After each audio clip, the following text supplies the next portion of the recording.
All right, another interview, and this time it is Harrison Ferrone, and who's the author of this book, Learning C Sharp by Developing Games with Unity, and really cool. So the book, I mean, you see, it's a big one, covers a lot, has 400 pages, and we will be talking about some Unity development stuff, the exam in general. And here's some really good tips in how you can get started as a Unity developer, also like independent of XR. So really valuable. Check it out. And let's move on. And this video is sponsored by Pact, who is the publisher of this book over here. They also have other learning books, of course, but this one obviously fits the channel a lot since we also talk about Unity. So thank you, Pact, for sponsoring this video. And this interview, as you will see, is still like totally unbiased and hopefully also very authentic, I would say at least, but you are the one to judge. So let me know in the comments below. And of course, if you have any questions for me or for the author, Harrison, then let me know in the comments below. Otherwise, enjoy the interview and let's go. Cool, Harrison, super good to have you here. I'm really excited for this interview. Just a quick, Thank you for having I me. have your book here already. It's nice, man. It's thick. It covers a lot of stuff. So really It looking does. forward to talk about it as also. So maybe you can just introduce yourself to the audience. So who's Harrison and what excites you? Sure. So I'm Harrison Ferrone. I'm an author. I make instructional content most days. I really just try and learn how to build stuff so that I can teach it. Honestly, that's what kind of gets me going in the morning. This book was sort of the book that I wish I had had in college. There wasn't a lot of this kind of content out, even from Unity. Like Unity was pretty young back then. They didn't have Unity Learn. I mean, it's But probably a couple years ago, right? yeah, it's like 12, 13 years ago. It's Yeah. it's a while. Like they were like the hobbyist engine. They were Mhm. trying to compete, but they were also kind of just trying to be like the lower barrier to entry, Mhm. as opposed to Unreal for people who just wanted to start. And now it's different now, but this really is the book I wanted in like my game programming class that I Mhm. did. So I kind of set out to do that. Cool, super nice. And what do you do outside of books? I already stalked you a little bit, and super cool. That fits really well to the community. You also like work with the MRTK. I think you did some documentation and stuff like this, because I did. here we are like super focused on AR, VR. So maybe like, I mean, I guess you too, right? I was doing video courses for LinkedIn Learning and Pluralsight, Okay.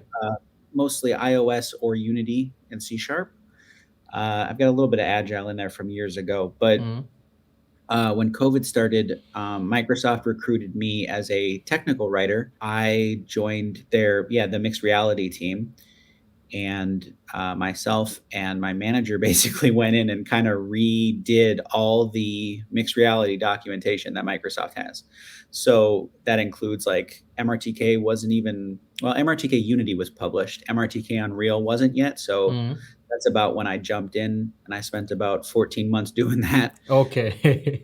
trying to do everything mixed reality on Microsoft in their developer documentation. Cool. Yeah, it was a good time. It Very was a nice. good Yeah. time. Yeah, I have a lot of questions also later in the interview regarding like XR and how you see it. But Sure. for now, really, like I wanted to talk about, since I mean you wrote a book about learning Unity, so I think it's really important to talk about this one as well. So why do you think someone should care to learn about Unity? Because I mean I also teach Unity a lot, and I think I could see one of the strongest engines regarding AR and VR, but maybe you also have like some of your thoughts why someone should care about learning Unity. Yeah, I mean, in our current situation, with technology, I don't think there's a reason not to. If you're Mm-hmm. getting into something like this, you want a tool that has the most or the strongest cross-publishing offering. Mm-hmm. I'm not gonna be like, "Oh, that's Unity and an Unreal is terrible," and we're not gonna go there because I don't think that. I use Me both. neither. Yeah. It's fine. Use whatever you want, but I Exactly. I like Unity because it always started, even from like when it began, it really tried to offer the things that people really needed. Mm-hmm. It didn't focus on like super like high like granular graphical rendering Mm. pipeline or anything like that. It really like gave you the tools to get your idea onto a screen, onto a device. Yeah. And that's why I still use Unity. In terms of, where things are going with like AR and XR and, MR and any acronym you choose, I think I like the way that Unity handles other companies like third-party Oh packages. yeah. Oh yeah. That is a very good one. Yeah, this is, I mean, like back when I was kind of just messing around with it years and years ago, like Google Cardboard came out and Mm. Unity like Like had, in day yeah, one, I loved it. Yeah. yeah, Super, and super they good. had the package and you got like the nested camera stuff and you had the prefab and you dropped it in and off you go. And Yeah. like, sure, you have to like program the right kind of movement because it's very different in VR. Mm. Like you'll make yourself sick if you if you put a player controller in there. Yeah. But yeah, I think they have a really strong offering, and especially with like, pairing with devices. So like, Hmm. Oculus has a dev kit. I think the Vive has one. It's been a little while. I Yeah. know All of the devices do they all actually. have one now? Yeah. Okay, so then like HoloLens has MRTK, which is great and it's cross-platform. That's fantastic. So I don't know. I don't see any of this like, going away. It's only Yeah. it's only gonna intensify and like Absolutely. the barrier to entry of like having things pre-made and pre-set up. Mm. Yeah, that's a very, very good point. I think this is also what especially got me really hooked on Unity. Like I started developing games and stuff like this, I think back in 2014, 15 or so. And then I really got into a VR first.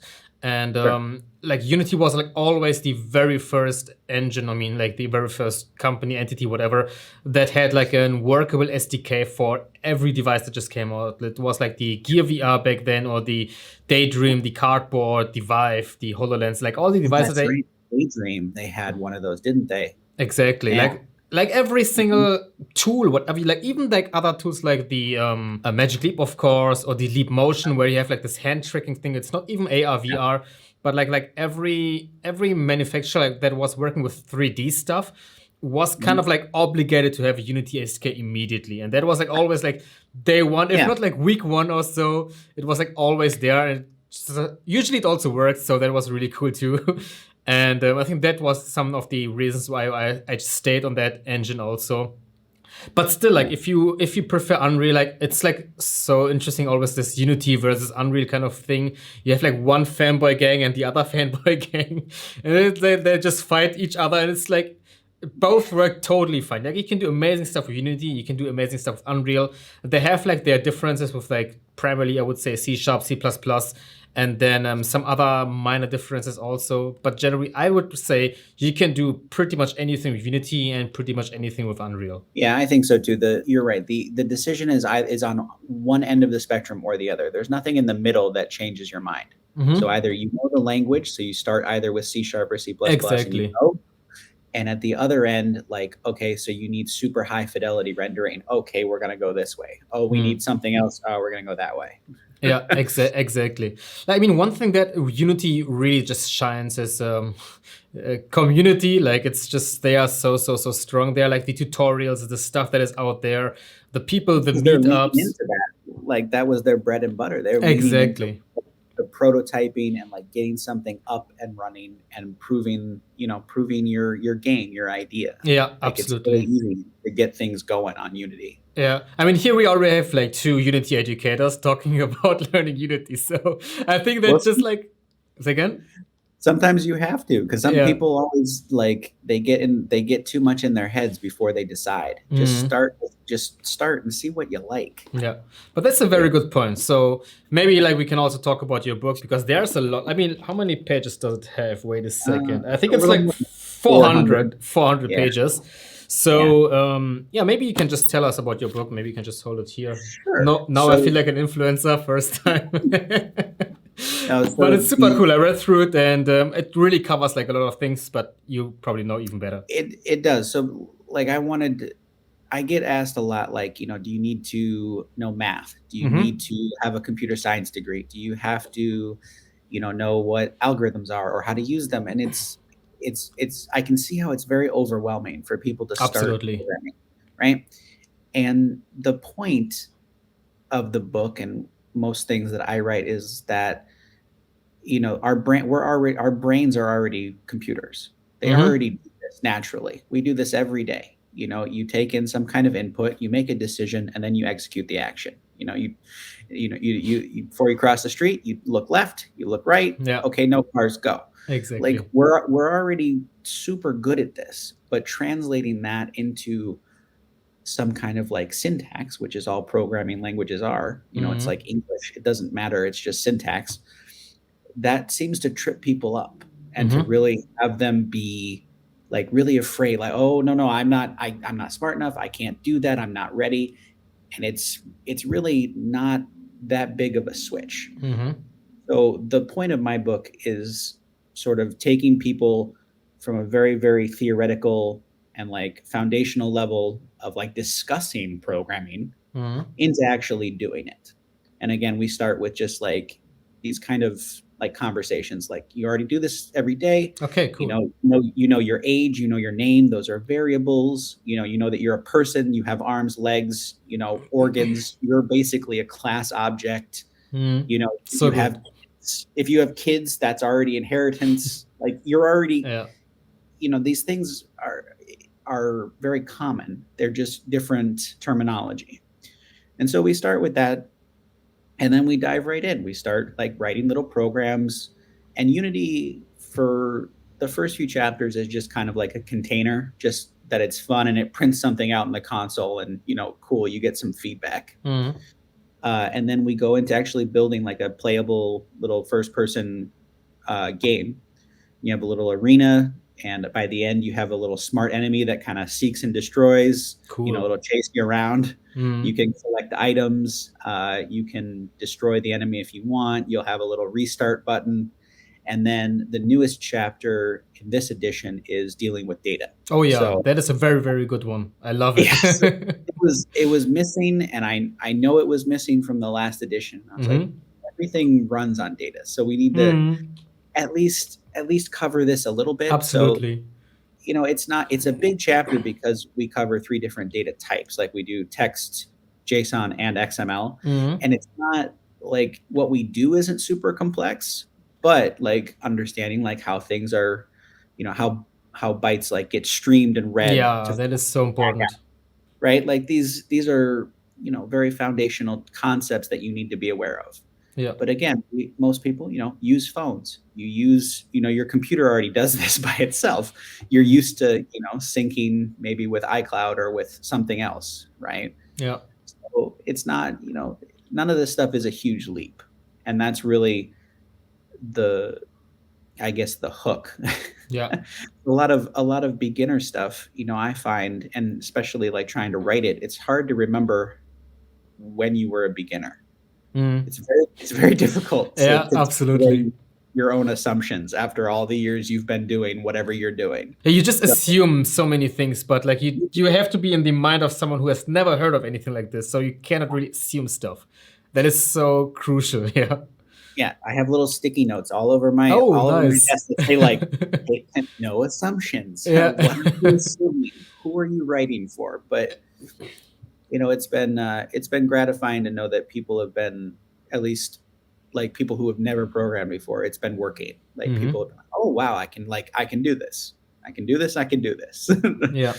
Yeah, it's really cool. I really, really like your approach of using the real world examples because I do it as well. Like I also have like a C# online course, and there Mhm. literally what I say, hey, a program is just a set of instructions. Like do this, do this, do this, do this. And then I also like, just like you, I take the example of teaching a very stupid person how to cook pasta. Like you take the pasta out, then you put it, you just look for a pot, then you put it on the stove, you turn it on. First, you put water in, and all of these kind of things. Like it's just a set of instructions. Then you kind of like, okay, if you have pasta, then use it. If you don't have pasta, then go buy some, and kind of stuff like Exactly. this. And it Yeah. really, really helps translating. Okay, it's just things that you already do all the time. There's no reason to go right to like Michelin star cooking. It doesn't. Exactly. Who does that? That doesn't Yeah. make any sense. No one gets up and is like, oh, I'm gonna be the best. I'm gonna do the most complicated recipe the Yeah. first time. Exactly. Just use like a Wow. simple recipe and Yes. it just works out super well. Make some mac and cheese the first time. It's fine. It'll be okay. Yeah. Yeah, really, really cool. I really like the approach that you have there. It's also quite similar to mine. So the difference where what I see there is, I think also it's a very personal, individual thing. Is Mhm. so you wrote a book, and this is something very interesting. Maybe like in this today day and age, whatever you want to call it. So, what is your take on books versus any other media, like online learning or courses or boot camps? Oh, sure. So the only reason I wrote the book instead of doing something else is because I have most programmers, we have two screens or we Hmm. have a big screen. So I really like having a digital copy and working through it side by side. Ah, okay, Right? nice. So this is why I thought this type of learning where you're going back and forth, Hmm. and with the physical copy, it's a little bit harder, but like, you can prop it up or whatever. But I think especially when learning how to program at this level, Hmm. I think you don't want to be pausing videos. You don't want to be rewinding. You don't want to be dealing with another piece of technology Hmm. that might potentially get in the way of you learning a new piece of technology. No, that's a very good point. Like it just keeps you focused in this one thing. Right. So I have like, a 0 to 60 like Swift course, that's a video thing. It's like 60 hours. Oh, Like okay.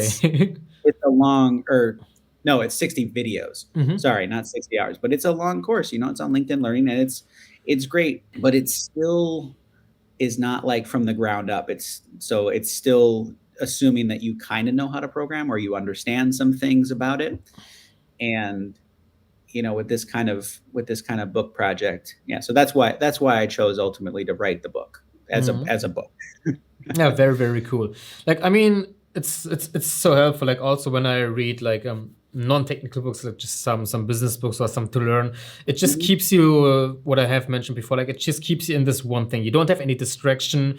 You really, Yeah. okay, you're doing this kind of stuff. But it's also interesting that you mentioned that you also like use digital books. Like, you basically use a PDF and have it on the screen, and then do this and that also like helps a lot, I guess. Yeah, I mean, I like having both. I usually, if I'm able to, I'll buy the bundle. Like for Hmm. my own, like if there's a programming book I usually buy a physical copy and a digital copy. And Hmm. that's you can do that for mine with Pact. But that's just generally how I like to work through new skills, Hmm. is Super to cool. focus in on that first, and then you can go off and do whatever you want and go on tangents, but you got Yeah. to get base information first.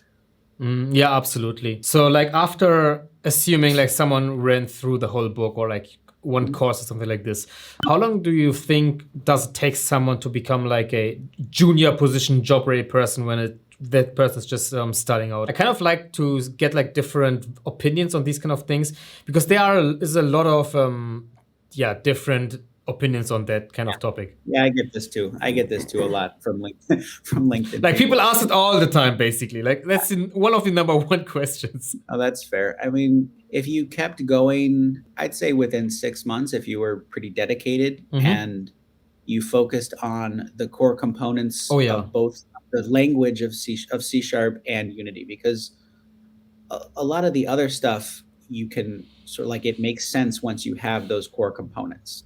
So like if you understand how Unity assembles objects, great. You just go look in the documentation if there's something new you need to use. Mhm. But if you don't, you're kind of, you're at an impasse because you don't have what you need.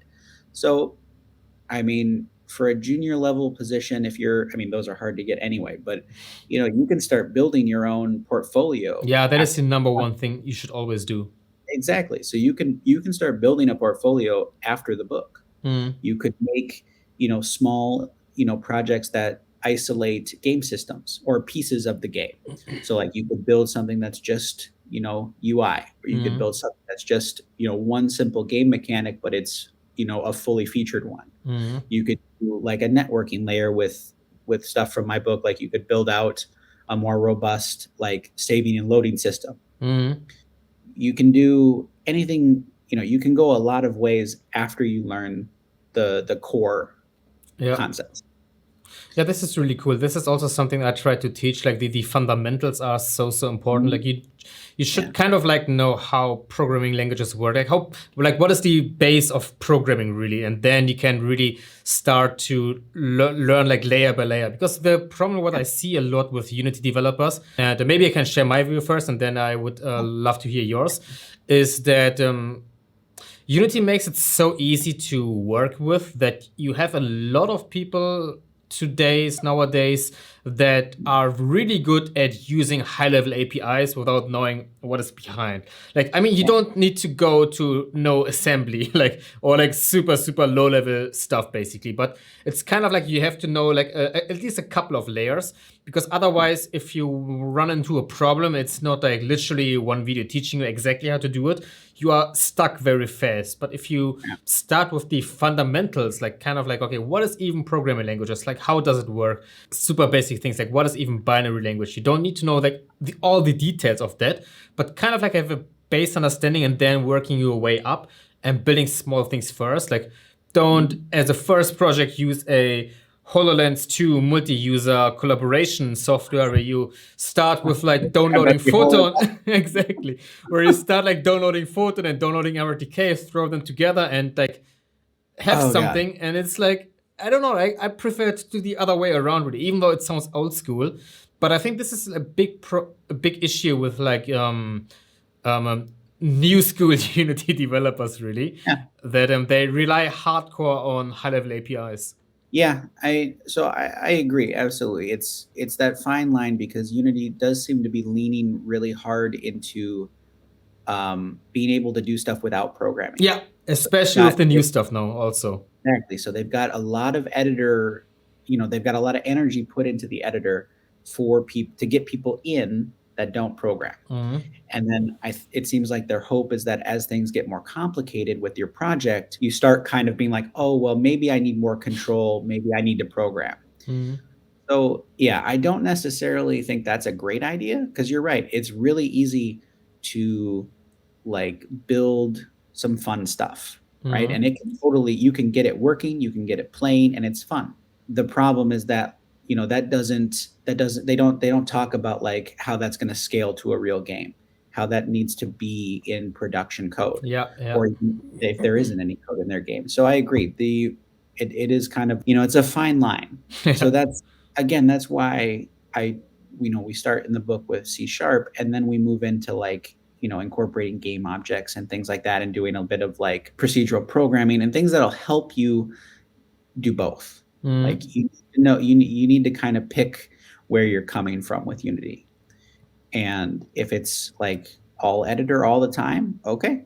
Like if that's the way it's going, that's the way you want to do it, go for it. Like, and if it's the other way around and you want to do it, like you said, from the base up, that's more complicated, but you Yeah, have more control. exactly. And you So kind of know what you're doing also. You know more what you're doing basically. Like you understand the principles of the software basically. I think it really depends on the person, but it Yeah. seems like Unity knows what they're doing in terms of like they make it really easy to get in, and then you start running into problems because you want to make something better. Yeah. And that natural need to want to like go, oh God, how could I make that better? What do I do?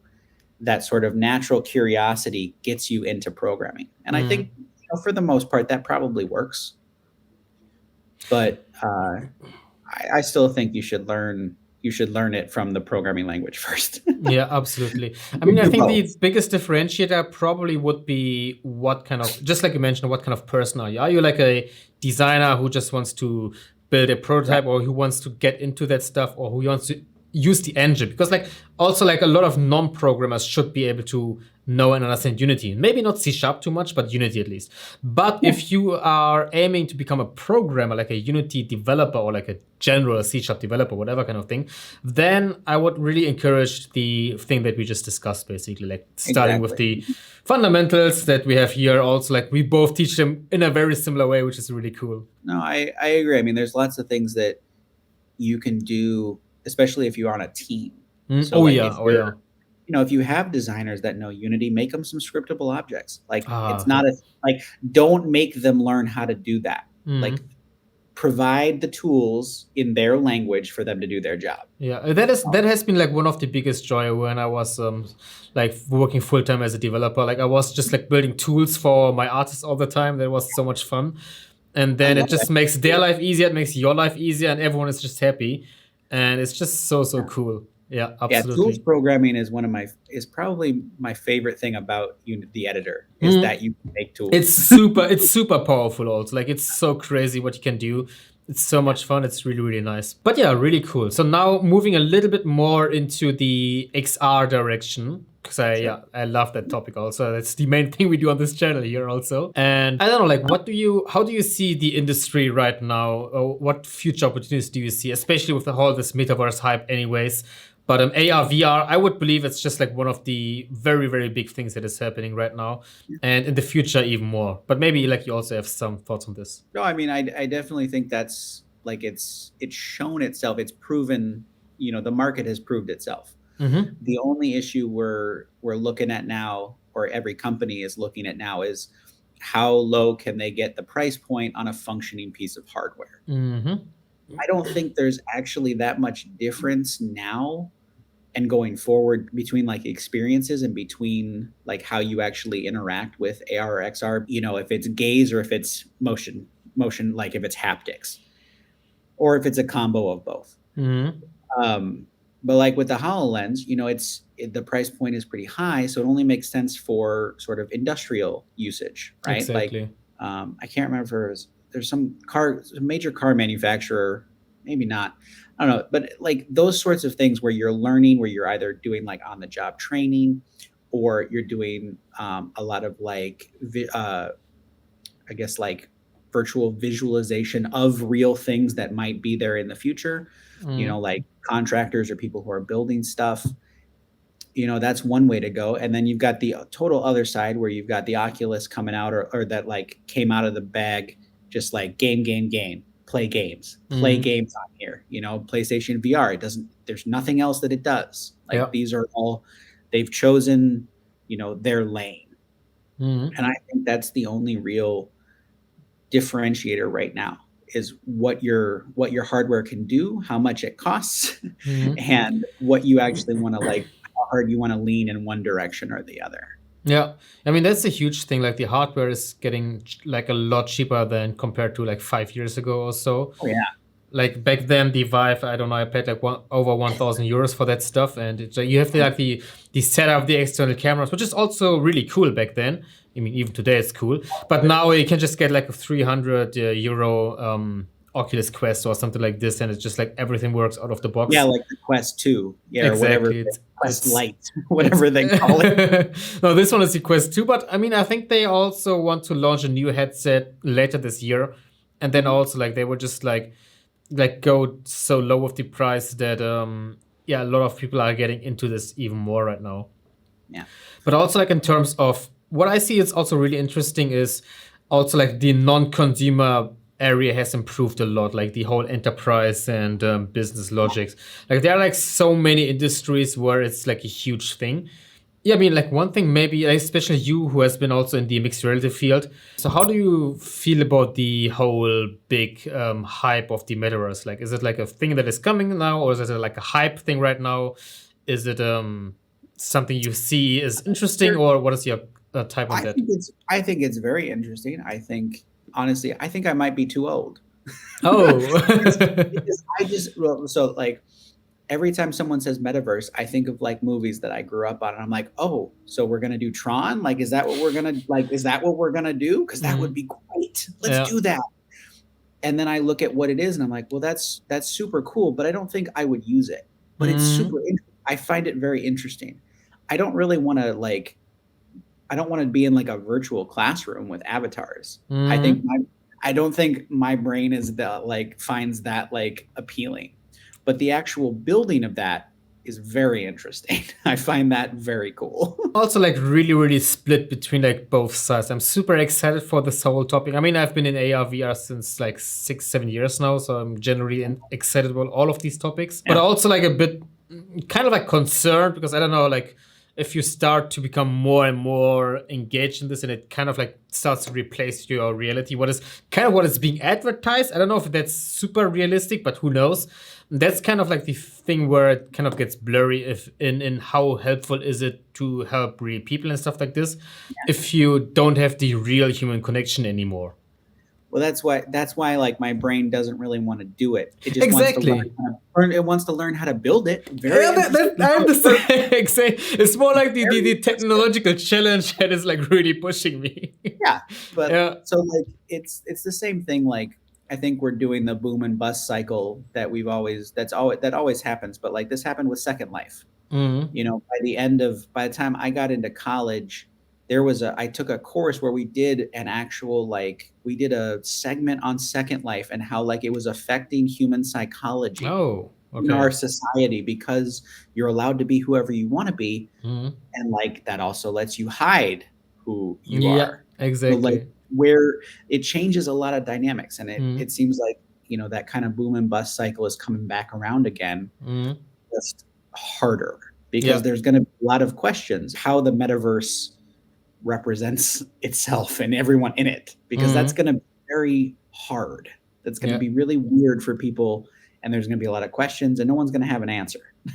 Yeah, I mean that exactly, and this is like generally these kind of things that genuinely excite me, like things Yeah. where no one has an answer, where there's no go-to rule, like there's no go-to rule in how to create immersive XR applications. Really, like, there are some guidelines, experiences, things you can try out, but there's not like this is how it's been done or something like this, and that really excites me also. Yeah, it's a huge open field. Like other than handling the physical sensation of moving, Mhm. there's really nothing that will limit you, Yeah. which is pretty awesome. There's a lot of stuff going on, absolutely, and a Yeah. lot of opportunities, and a lot of really like new things that will evolve out of this, I would say. Yeah. And so like going back to that question that you asked of like how long does it take to get started, and Mhm. get a job? If you really want to go for it and kind of get in there real quick, Build learn some stuff. X. Yeah, like Yeah, learn MRTK real good. Like you'll be way ahead of the curve. absolutely.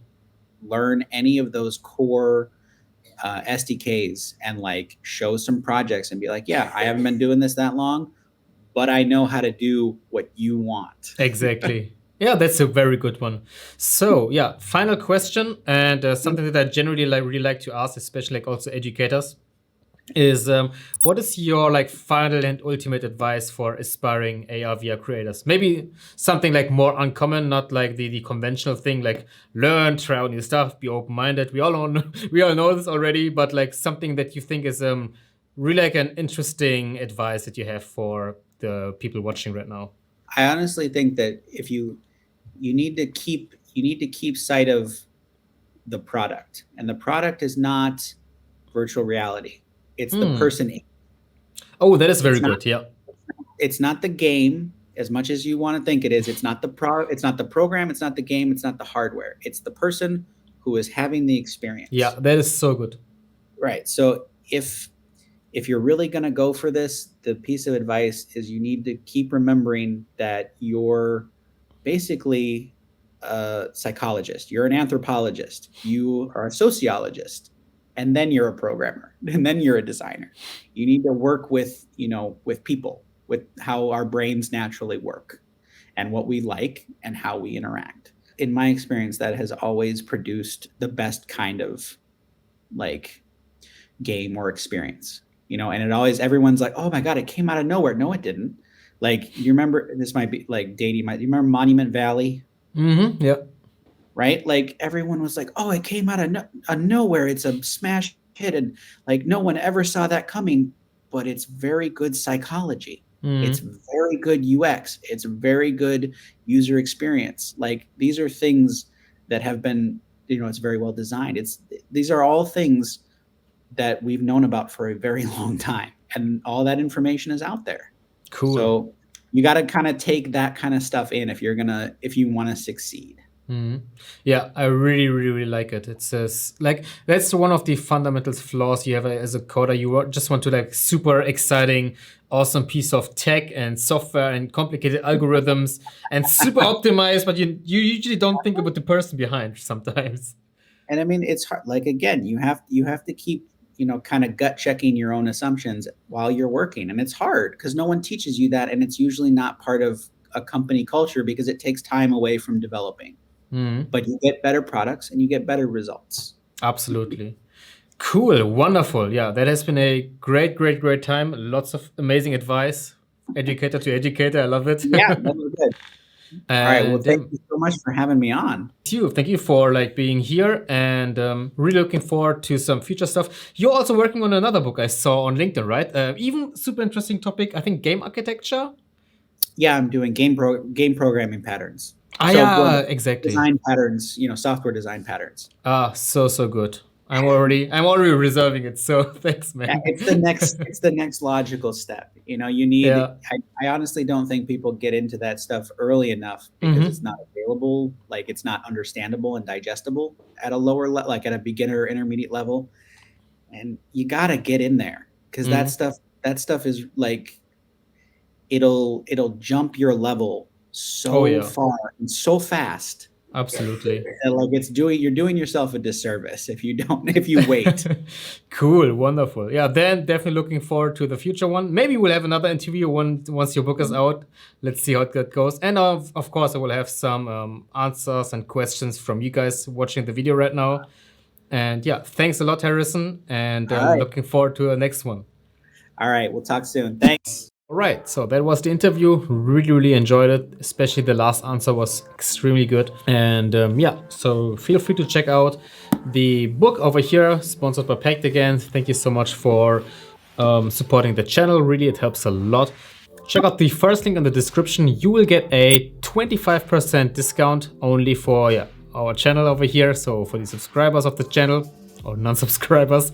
And let me know how you like it and what future videos you want to have. And as always, I see you in the next one.